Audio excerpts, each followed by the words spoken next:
Everyone, कैसे हैं friends. आशा करते हैं कि आप लोग अच्छे होंगे।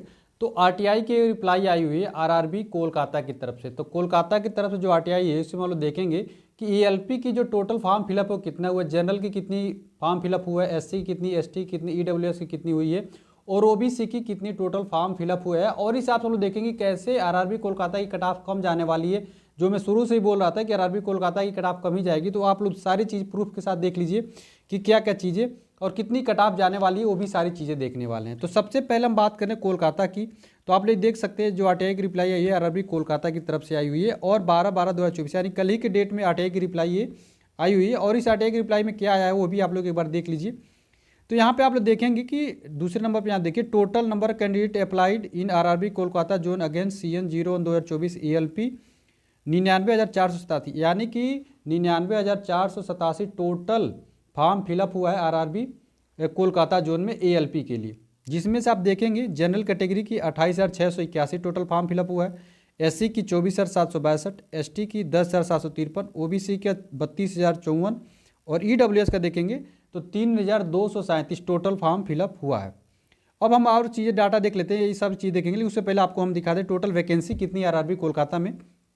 तो यहाँ से आप देख लेंगे कि आरआरबी कोलकाता की टोटल वैकेंसी है। जैसे कोलकाता में 2 जगह भर्ती आई थी, ER में भी आई थी और SCR में भी आई थी। वैसे ESC का टोटल आपका पोस्ट है, उसी तरीके से ST में हो जाएगा। और OBC का टोटल फॉर्म फिलअप टोटल कितनी यहाँ से पोस्ट निकली हुई थी OBC की, वो हो गया। और ये लास्ट में EWS का हो गया। ठीक है, इसके लिए मैंने अलग से आपको सारा चार्ट बना के दे दिया है और आप लोग यहाँ पे आप लोग देख लीजिए। अब आप यहाँ पे आप लोग देखेंगे तो आप लोग पाएंगे क्या, सारी चीज़ आप लोग देखिए, एक एक चीज़ मैंने डिटेल में बना के रख दी है। तो आप डिटेल में क्या पाएंगे, तो देखिए एग्जाम डिटेल में मैंने बना के रख दिया। डिटेल में आप देखेंगे कि जनरल में 437 टोटल पोस्ट है, ठीक है, और SC में 158 टोटल पोस्ट है, ST में 142 टोटल पोस्ट है और OBC में 288 और EWS में मात्र 98 पोस्ट है। ठीक है, लेकिन अगर 98 पोस्ट है फिर भी आप लोग बहुत सारी चीज़ें इसमें देखने को मिलेगा।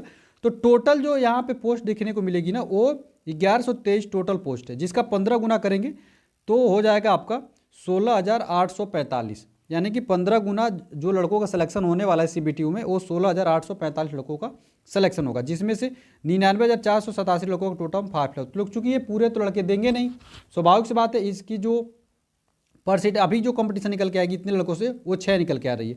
लेकिन आप ये बताइए इसमें से 70% ही लड़के तो एग्जाम दिए हैं, और यदि 70% निकालेंगे तो मान लीजिए 1 लाख का 70% 70,000 हो गया।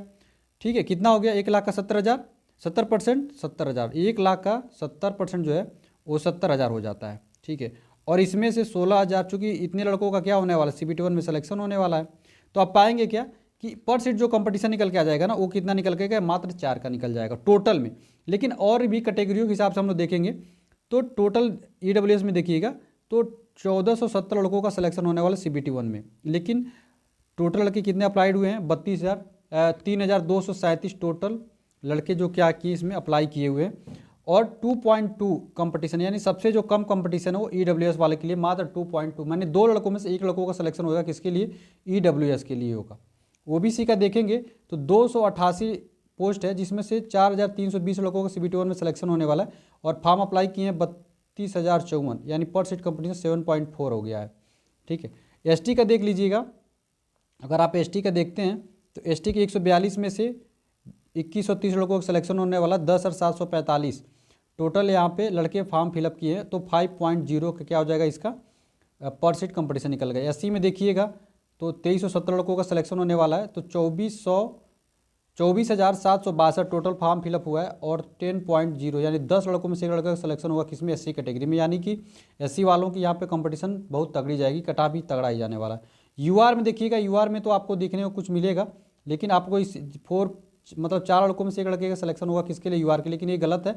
ये ऐसा इसलिए नहीं है, हो सकता है क्योंकि SC का भी लड़का जाएगा जनरल में, ST का भी जाएगा, OBC का भी जाएगा और EWS का भी जाएगा, तो जनरल की कटाप तो कतई कम नहीं जाएगी, लेकिन जो सबसे कम कटाप जाने की जो चांस आपको दिख रहा है वो EWS कैटेगरी का दिख रहा है, EWS का सबसे कम ही कटाप जाएगा। तो अब हम लोग बात कर लेते हैं कि ऑल ओवर आपकी कटाप कितनी रही कोलकाता जोन में, कितना नंबर आप लाए हैं CBT 1 में कि जो आपका CBT 2 के लिए आपका सिलेक्शन हो जाएगा। तो अभी आप, मैं शुरू से बोल रहा था, अगर जनरल कैटेगरी में आप लोग हैं, अगर 35 नंबर भी लाए हो ना यहाँ पे, तो आपका जनरल कैटेगरी में सिलेक्शन हो जाएगा। बाकी OBC स्टूडेंट है तो OBC वाले भाई आप 32 के पास लाए हो तो बिल्कुल सिलेक्शन होगा, और SC वाले का भाई थोड़ा सा इसमें कट ऑफ SC का ज़्यादा ही जाएगा, तो आप लोग 32 के आसपास नंबर लाए होंगे तभी आपका सिलेक्शन, क्योंकि यहाँ पे 10 लड़कों में से एक लड़के का सिलेक्शन होने वाला है, थोड़ा कंपटीशन यहाँ पे हाई है।